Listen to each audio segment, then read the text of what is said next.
In the late autumn of 1884, in the iron-veined hills above the Cimarron River in the New Mexico Territory, a young woman named Vera Hollis paid $1 for the deed to a worked-out copper mine that had not produced an ounce of ore in 11 years.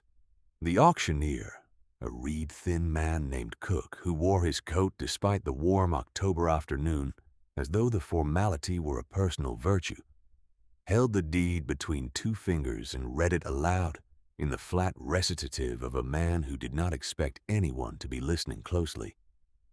There had been 3 prior owners of the Alderman claim since the shaft collapse of 1873. Each had looked at the ridge, looked at the terms on the note attached to the deed, and walked away with a combination of relief and sheepishness that told the story plainly enough. The last man to hold the deed had died of a fever in Cimarron 2 winters back, owing money in several directions, and the county had absorbed the note and listed the claim for disposal at minimum assessment.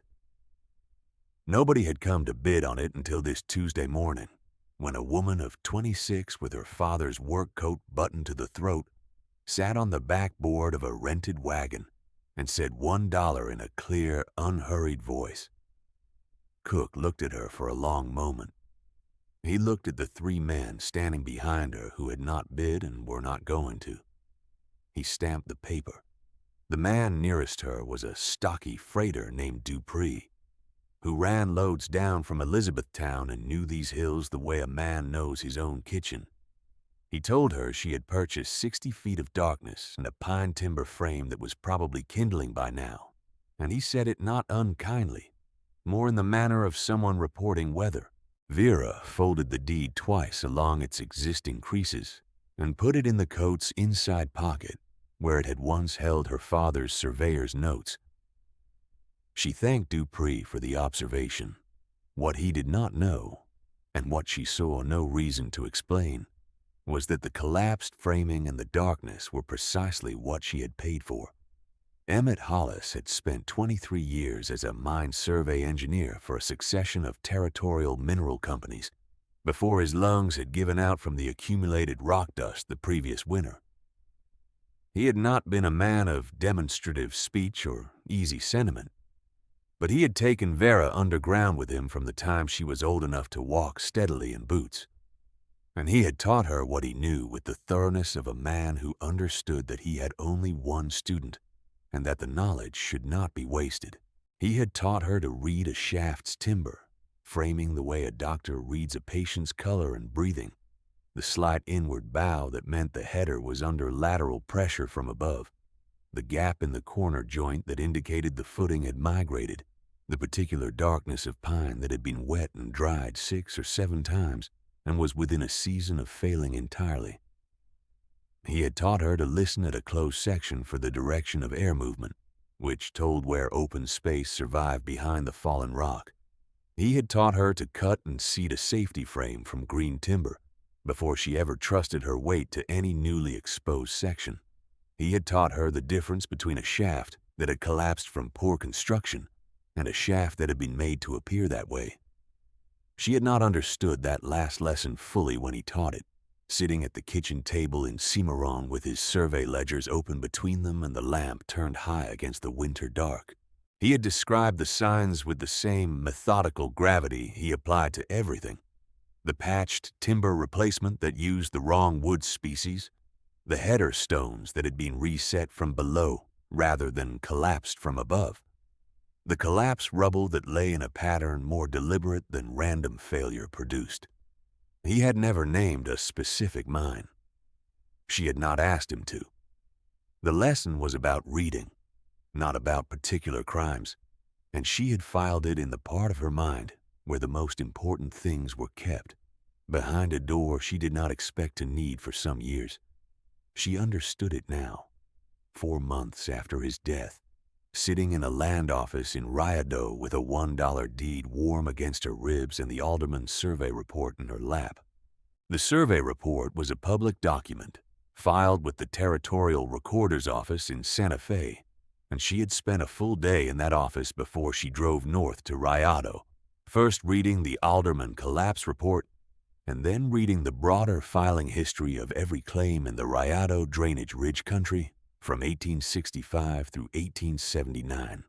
The clerk had watched her work through the stack with the expression of a man who was uncertain whether to be suspicious or merely perplexed. She had paid him no particular attention. Her father had taught her to read an entire filing ledger rather than a single entry, because a deception that would show clearly against the surrounding honest documents could be invisible when read in isolation. The collapse report was brief and unremarkable, the kind of document that describes a natural event in the language of a man who wishes the reader to proceed to the next page without pausing. A shaft collapse attributed to spring meltwater saturating the header timber footings. The date listed was May 1873. The shaft depth at time of collapse was recorded as 60 feet, which was the same depth as the original claim registration and implied no additional work had been done. No mineral survey had been conducted prior to the event. The vein was assessed as depleted. The claim had not been productive and was not expected to be productive under any foreseeable conditions. It was that last sentence that had stopped her. Mine surveyors did not write sentences like that. They wrote measurements, bearings, elevations, and core descriptions. They did not write forecasts about foreseeable conditions unless someone had told them to write something that sounded like a survey without requiring them to conduct one. The sentence was not a surveyor's sentence. It was an assurance directed at someone who might consider purchasing the adjacent claim or the leasing rights on the ridge above it, reassuring them that the alderman was finished and that no one needed to look more closely. If you have ever stood at the mouth of a collapsed mine shaft and felt the cold air rising from what still breathes below the rubble, you will understand something of what Vera felt when she drove the wagon up the switchback to the Alderman Ridge on the third morning of November.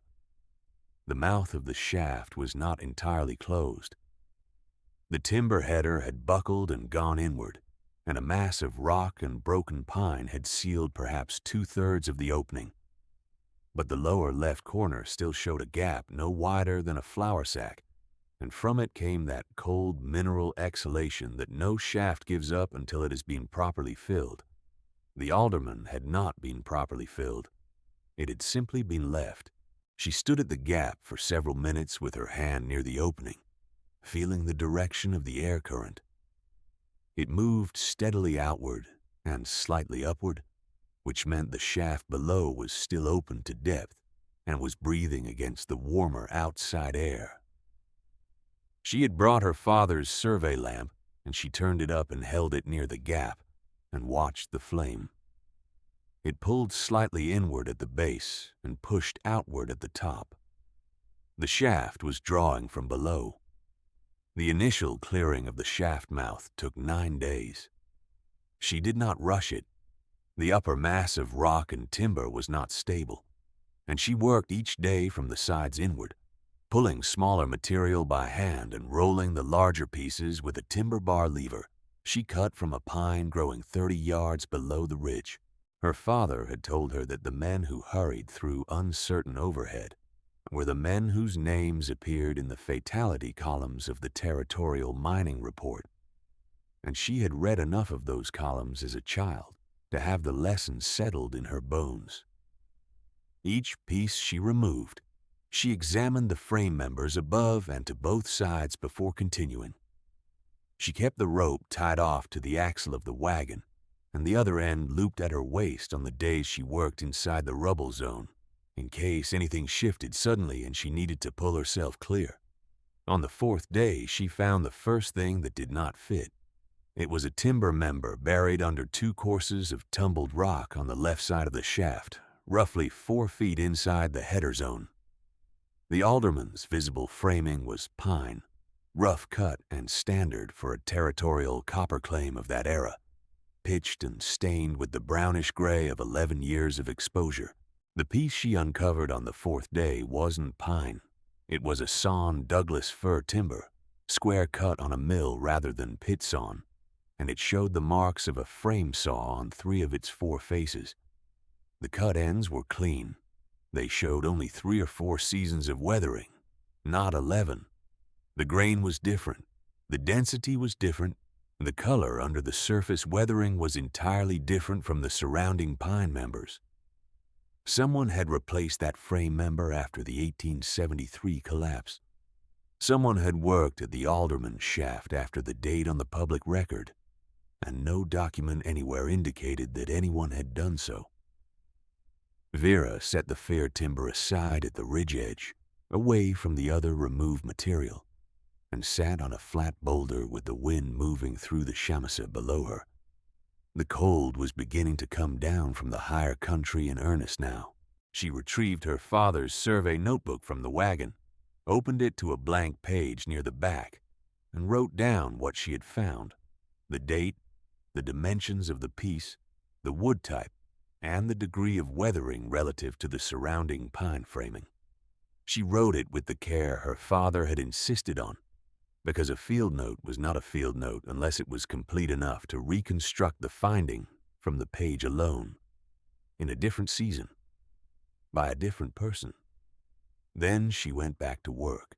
In Rayado there was a man named Archie Foss, who had worked the Cimarron District copper claims in the 1860s and 1870s, and who was now 63 years old, rheumatic in both knees, and in possession of a memory that functioned like a well-maintained mine record. He kept a room above the mercantile and supplemented a modest pension from the Elizabethtown Smelter Association with occasional assay consulting. And when Vera knocked on his door on the evening of the 4th day with her notebook and a question that was more than a question, he let her in and set the lamp between them on the table and listened. He studied the notebook entry and the dimensions she had sketched for 2 or 3 minutes without speaking. Then he said the fir timber sounded like Hargrove's millstock, and he said it in the careful tone of a man who has identified something he had not expected to be identified again. She asked which Hargrove. He told her the mill had been operated by a man named Clement Hargrove in the early 1870s, up near the Ute Park Road, and that Hargrove had done custom square-cut milling for several of the larger claim operators in the district during those years. The ones with capital enough to want finished timber rather than pit-sawn rough stock. One of the larger operators, Foss said, his voice settling to a more deliberate register, had been a mineral company called the Cimarron Basin Development Trust. She wrote the name down. Foss told her the trust had held interests in several claims in the ridge country above the Rayado drainage between 1869 and 1876. The trust's managing officer, a man named Gareth Rudd, had been based in Santa Fe and had come to the district twice a year to inspect properties and review the quarterly reports filed by the on-site claim operators.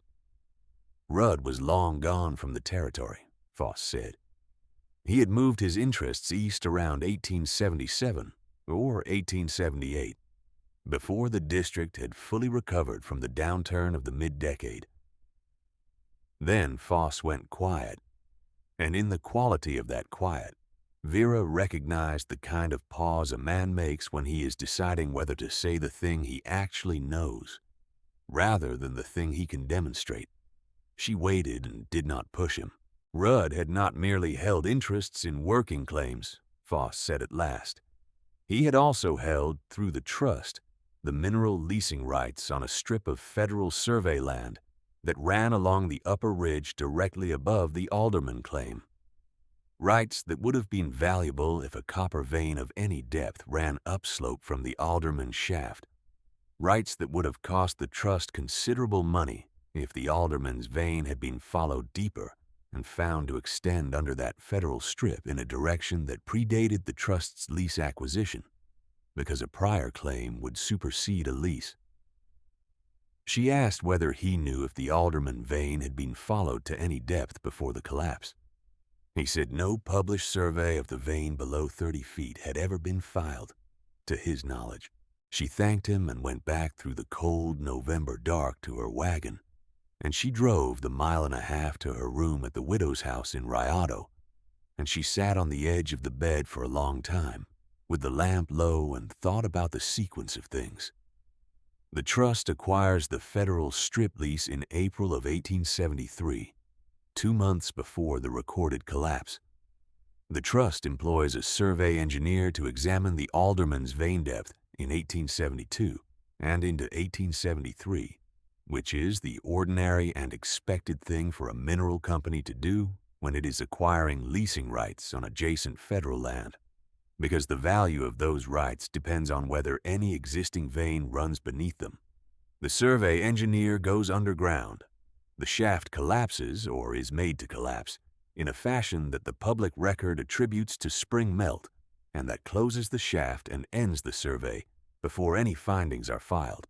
The collapse report is written not by a survey engineer, but in the language of an administrative assurance, and it declares the vein depleted without the supporting measurements that would prove the declaration. The deed changes hands 3 times in 11 years, and the trust's federal lease lapses undeveloped in 1881, and no one looks down again because the record says there is nothing to look at. 11 years later, someone pays $1. She thought about her father, about the evenings at the kitchen table with the ledgers and the lamp, about the last lesson she had not fully grasped until now. She thought about what it meant that the fir timber in the header was Hargrove's millstock, and what it meant that Hargrove had milled for the trust, and what a man like Gareth Rudd would have needed to do after the shaft was sealed to ensure that the seal held against any future examination. You did not merely collapse a shaft and walk away. You came back and you reinforced the collapse. You replaced a compromised header member with sound timber, so that the rubble above it would hold, and the gap would stay sealed, and no air would move through, and no one who did not already know what was below would think to look. She did not sleep well that night. She was back at the shaft mouth at first light. The work changed in character after the 9th day, when the gap at the header had been enlarged sufficiently to pass through it with the survey lamp and 20 feet of rope looped over one shoulder. She did not go deep the first time. She went in 6 feet, held the lamp up, let her eyes adjust to the shaft's particular darkness, listened to the air, tested 2 of the visible ladder rungs with her boot before committing weight to them, and came back out. The passage beyond the header rubble was intact. The floor was dry except for a narrow seep along the east wall that she had expected from the spring melt history. The remaining timber sets showed the expected deterioration, but none of the lateral shift that would indicate compromised ground above them. She descended the access ladder in stages over the next 3 days, testing each rung before trusting it, pausing at each timber set to examine the crown member and the sidewall connections, working down 10 feet, and then coming back up to assess what she had learned before going further. Her father had called this method reading the shaft, the same way he read a new client's financial documents before agreeing to work for him, never all at once, and never without understanding what you had already seen before you moved to the next page. At 30 feet, she found the first inscription. It was cut into the stone of the west wall with a small, cold chisel. The letters even and deliberate, cut with the care of a man who intended them to be read. The name was Thomas Cray. Below the name, a date in the abbreviated form that surveyors used, September 1873. Below that, a bearing and a depth measurement rendered in the notation her father had used himself, the shorthand of territorial mine survey practice. The bearing indicated the direction of follow from the vein's last known heading. The depth figure was 94 feet. She held the lamp close and read it twice. The public record listed the collapse in May of 1873. Thomas Cray had been in this shaft in September of that same year, 4 months after the reported collapse date. Either Cray had carved a false date, which made no sense for a man inscribing something in stone for a future reader, or the collapse had occurred after September of 1873, and the date in the public record was wrong. She wrote everything into the notebook, copied the bearing and the depth figure exactly, and continued down. The name Thomas Cray was not unknown to her. She had found it in the Territorial Recorder's archive in Santa Fe during the same visit in which she had read the collapse report, in the second hour of her work through the broader filing ledger. Cray had been listed as a licensed mine survey engineer in the district employment records of the Cimarron Basin Development Trust, engaged for the survey season of 1872 and the first half of 1873. He was one of 3 engineers listed in the Trust's labor filings for those years. The other 2 continued to appear in the filings through 1876 and 1877. Cray did not appear in any Trust document filed after October of 1873. He had not appeared in any territorial filing under his own name after that date, not in the district employment records, not in the licensing registry, not in any claim survey attached to any other operator in the territory. A man with a surveyor's license in a territory that was actively mapping and claiming mineral ground in the 1870s did not simply vanish from the filing record without a reason that the filing record would not explain. At 68 feet, she reached the ore face. It was a wall of green-stained copper ore running from a foot above the floor to roughly 3 feet above her head, a showing of malachite-rich copper carbonate that had the deep, saturated color of material under pressure and undisturbed for years. She held the lamp close and moved it slowly along the face. The surface had not been touched by a pick. The original working face of the vein was still there, still intact, still showing the chisel marks of the last man who had worked it, the marks dark and clean against the green. The vein had not played out. It had been left. She put one hand flat against the face. The stone was cold and slightly damp, the way stone is when it is in contact with ore-bearing rock and the groundwater is moving slowly through the matrix. She kept her hand there for a moment. Then she stepped back and looked at the face as a whole, in the lamp's full circle of light, and she thought about what it meant to have sealed this place with a false report and walked away from it. She stood there for a long time. No one had worked this face since the man who had cut those last chisel marks, and those marks were the marks of a survey notching, the shallow incisions a mine surveyor made at measured intervals along a vein face to establish a reference line for the bearing calculation. Thomas Cray's reference notches. He had measured this face, and the measurements had told him the bearing, and the bearing had told him where the vein was going, and the bearing had told Gareth Rudd something he had not wanted in a filed document. At the shaft bottom, 4 feet beyond the ore face, she found the second inscription. It was scratched into a flat section of floor-level stone with what appeared to be a survey pin, the letters smaller and more hurried than the ones above, cut at an angle that required the writer to lie on his side and work across his body. The work had cost him effort and time. It gave his name again, and the date again, September the 9th, 1873, and then the same bearing and depth figure from the upper inscription, confirming them. Below those, a single additional sentence, written with care despite the awkward position, each word readable. Rudd ordered halt. Sealed route unknown to filing. Vein continues northeast under federal strip bearing NE 11 degrees. Company holds the lease. Survey suppressed. She stayed at the shaft bottom for a long time, the lamp warm in her hand, the silence of 94 feet of stone absolute around her. The ore face was 5 feet away. She read the inscription 3 times, copying it word for word. She read it a 4th time to be certain she had the bearing notation exactly. Then she sat with her back against the east wall and thought about Thomas Cray lying on this floor in September of 1873, writing in stone because stone was the only medium he could trust, the only thing that would still be here when everything else had been filed and stamped and put away in a drawer. He had completed the survey. He had descended this shaft, reached the ore face, confirmed the bearing, noted the depth, and then been ordered by Rudd to stop and say nothing. He had not been able to stop and say nothing. He had done the only thing available to him, which was to put the truth where the ground itself would keep it.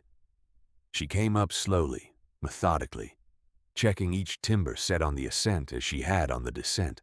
Outside on the ridge, the late afternoon light was very clear and cold, the pine-covered hills below going purple in the shadow of the higher country behind her. She sat on the flat boulder and wrote the full sequence in the notebook, the 2 inscriptions and the ore face and the fir timber. And she set it out in the order she had found it, because order was what made a thing legible to someone reading it later. Archie Foss descended to 60 feet with her 3 days later, moving with the care his knees required, testing each rung with the deliberateness of a man who knows the cost of a fall. He read both inscriptions without speaking. He held the lamp close to the lower inscription and read it a second time, moving through each word. At the ore face, he pressed his palm flat against the green stone and held it there, the way she had held it, and was quiet for a minute or more. Coming back up, at the level of the first inscription, he paused and read the name Thomas Cray again, and the date. He said Cray had been a capable man, and said it without elaboration. She understood from his voice and from the particular stillness in his face that he had known Cray, and that whatever had happened to the survey engineer after October of 1873 was something Foss had carried without resolution for 11 years. She did not press him. Some things the record cannot carry. She extracted both inscribed stone sections with her father's short pick and cold chisel over the following 2 days, working carefully at the surrounding rock to free each piece intact. The upper inscription required the more delicate work.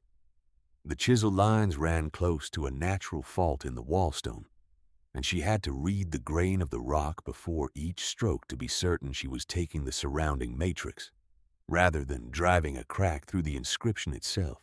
She worked by the lamp and by touch as much as by sight, the same way her father had taught her to read a vein face in poor light, with the fingertips following what the eyes could not fully resolve.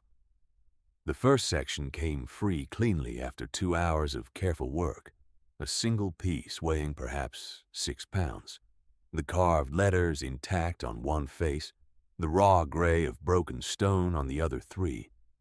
The floor section required 3 full sessions across 2 days, the stone fractured at inconvenient angles that forced her to work around them rather than through them.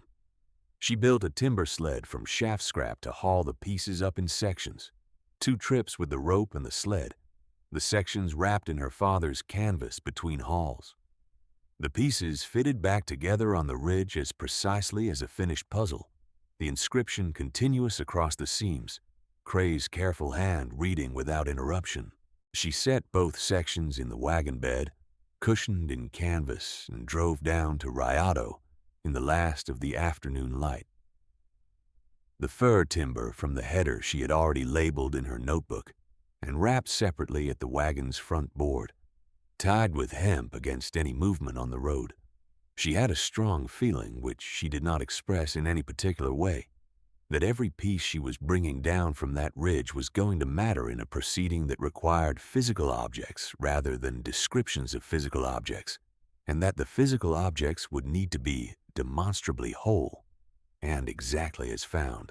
Foss produced a signed statement, written in the schoolroom hand of a man who had grown up in an era that respected clear penmanship, attesting to the inscriptions, the ore face, the condition of the timber sets, the species identification of the fir header member, and his own specific observations during the descent. He signed it in front of the Rayado mercantile owner, who served as witness, and had the witness add his own name and date below. Foss rolled it tightly and handed it to Vera without ceremony. and told her that Pryor at the Territorial Surveyor's Office in Santa Fe was the man to receive all of it. In the first week of January 1885, Vera Hollis traveled by stage to Santa Fe with her father's canvas bag containing the inscribed stone sections wrapped in canvas, the fir timber section tied alongside, the archival copies of Thomas Cray's employment records, and the trust's lease filing date, and the Hargrove Mill records that Foss had located in his own files and provided without being asked, and Foss's signed statement. She also carried her father's field notebook with every entry she had made from the first day on the ridge through the extraction of the stone sections, dated and ordered, the kind of record that a survey proceeding would require if the examiner was thorough and intended to trace every step of the recovery.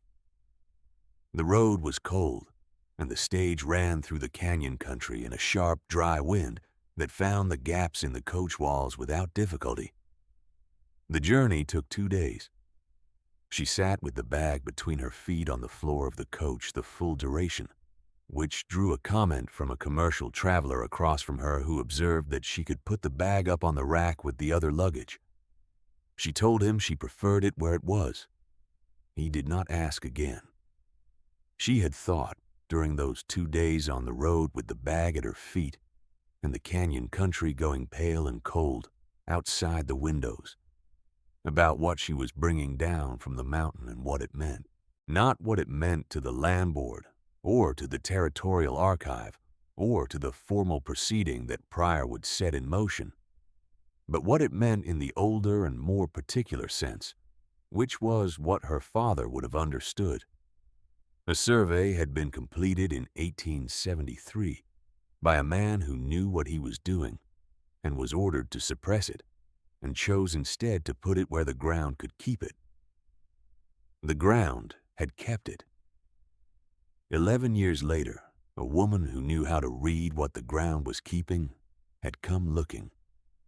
The line between Thomas Cray's hand on that cold chisel and her hand on her father's pick was not, she thought, a line drawn by accident or by luck. It was drawn by the kind of knowledge that passes from one person to another across a kitchen table, with the lamp turned high, and it was the kind of knowledge that lasted. The Territorial Surveyor's Examiner was a deliberate man of 50, named Pryor, who wore his reading spectacles on a cord around his neck and spoke with the precision of a person accustomed to the legal weight of each word. He received her on a Tuesday morning and did not hurry her through the documentation. He read everything she had brought. He examined both inscribed sections with the spectacles on and a magnifying lens. He asked her 3 technical questions about the shaft's current condition, the timber framing, and her survey methodology, and she answered all 3 correctly and in the correct technical register. He told her that the trust had formally dissolved in 1879, that Gareth Rudd had transferred its remaining assets to a holding company registered in Missouri before departing the territory, and that the federal leasing rights on the strip in question had lapsed for non-development in 1881 and had reverted to the territorial government. The rights were currently unassigned. She asked what the process was for a formal claim of mineral interest under the adjacent federal strip based on demonstrated survey evidence of vein continuity from a contiguous existing claim. He told her it was not a short process. It required the physical survey record, the documentary evidence, the witnessed inscriptions in the archive, and a petition to the Territorial Land Board. It would take months and would require her presence for examination at intervals. She said she would remain accessible. He told her that the stone sections bearing Cray's inscriptions would be entered into the Territorial Archive as physical evidence. He told her that the trust's suppression of the survey, if supported by the documentation she had provided, would be referred to the Land Board for a finding under territorial statute covering fraudulent mineral claim suppression. She asked whether there was any record of a surviving family of Thomas Cray in the territory. Pryor looked at her across the desk for a moment. He said he did not know, but that he could make inquiry. She told him she thought the official record ought to reflect that Thomas Cray had completed his survey, that whatever had been done with his report, the survey itself had been completed, and it had been accurate, and the accuracy had waited in the stone of the shaft for 11 years because stone kept what paper could not. She said it plainly and without particular heat, and Pryor wrote it down in his own notation on the margin of his working document. She watched him write it and knew it would survive. The formal finding of fraudulent mineral claim suppression was issued by the Territorial Land Board in March of 1885. Gareth Rudd, by that time resident in St. Louis and beyond the reach of territorial jurisdiction, was named in the finding. The federal strip's mineral rights were assigned to the Alderman claim, now held by her, subject to the conditions of development. The finding was entered into the public record, where it joined the collapse report of 1873 and the clean survey notation of Thomas Cray, carved 11 years earlier in the stone of a shaft that was supposed to have said nothing. Thomas Cray's daughter, a woman named Ruth who had grown up in Cimarron and had married a schoolteacher and moved to Las Vegas in the New Mexico territory, was located by Pryor's inquiry and came to the surveyor's office in April to read her father's words in the stone. The journey from Las Vegas took most of a day. Pryor had arranged for the two sections to be placed side by side on the examination table under the window in the best of the morning light, which was a consideration that Vera noted and thought well of. Ruth Cray stood at that table for a long time, with her hands folded in front of her and her eyes moving carefully over the carved letters. The room was very quiet. The office building was stone, and the Santa Fe streets were not loud in the early morning, and the only sound for several minutes was the slight movement of air through the window and the distant sound of a wagon on the plaza stones. Ruth read the lower inscription twice, more slowly the second time. She read her father's name. She read the date. She read the bearing notation that her father had understood as clearly as any surveyor in the territory would have, which told the direction of the vein and the value of the lease, and the reason a man with Rudd's interests could not allow the survey to be filed. She asked who had brought the stones out. Vera told her. Ruth looked at her with the steady gaze of a woman who has carried a question for a long time without flinching from the weight of it, and then said that her father had gone back to that shaft in September of 1873, after the reported collapse date, because he had found the vein and could not allow a false survey to stand in his name. He had told her as much in a letter, written before he disappeared from the filing record and from the district entirely.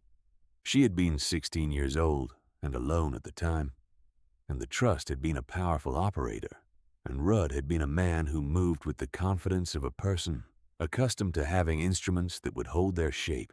She had kept the letter, but she had not known how to act on it in 1873, and she had not known how to act on it in 1874, and the years had accumulated in the way that years do when you are waiting for something to move that will not move. She produced the letter from her coat pocket. It was folded small, the paper soft from years of handling, the creases worn to near translucency at the folds. Pryor, with Ruth's permission, added it to the archive, where it was cataloged beside the inscribed stone sections, and the fir timber and the copy of the collapse report, and Vera's field notebook, and Foss's signed statement. All of it together in the same archive that kept the territory's records and was not going anywhere. The Alderman claim was developed under a formal partnership arrangement beginning in the autumn of 1885. Archie Foss, who had by that time served as witness, archive consultant, and the clearest living memory the district possessed regarding the trust's operations, declined any financial consideration. He asked only that the record show Thomas Cray's name in connection with the survey that had established the vein's value. The record showed it. The Territorial Survey Archive lists the Alderman Vein Continuity Survey of 1873 under his name to this day, Vera retained the two inscribed stone sections after the archive had made its plaster casts. She kept them in the canvas bag with her father's tools, the short hafted pick, the cold chisels, the survey lamp that still burned cleanly if you trimmed the wick to a 1/4 inch. She was asked once by a man from the development company who had seen the stones laid out on a table why she kept them in a working bag rather than setting them aside somewhere. She said her father had taught her that a mine survey was not complete until the record existed in a form that could not be altered, and that sometimes the only medium honest enough for that purpose was the ground itself. The smaller section, the one bearing Cray's name and the survey notation from 30 feet below the surface, sat on the table between them while she said it. The letters were still clean and sharp under the lamp, cut by a careful hand with enough light and enough time. The work of a man who had understood that he might not carry the knowledge out himself, but that the knowledge would keep. She put it back in the canvas and tied the bag closed. If there is something in your own life that the official record got wrong, something a capable person knew and could not carry out in time, tell us about it in the comments. And if you want another story from these hills, about a woman and a thing the world decided was finished, stay where you are. This story is a work of historical fiction set in the New Mexico Territory in 1884. The Alderman claim, the Cimarron Basin Development Trust, and all named individuals are invented. Mine survey methods, shaft construction practices, and territorial recording procedures are drawn from period sources and rendered as accurately as the narrative allows.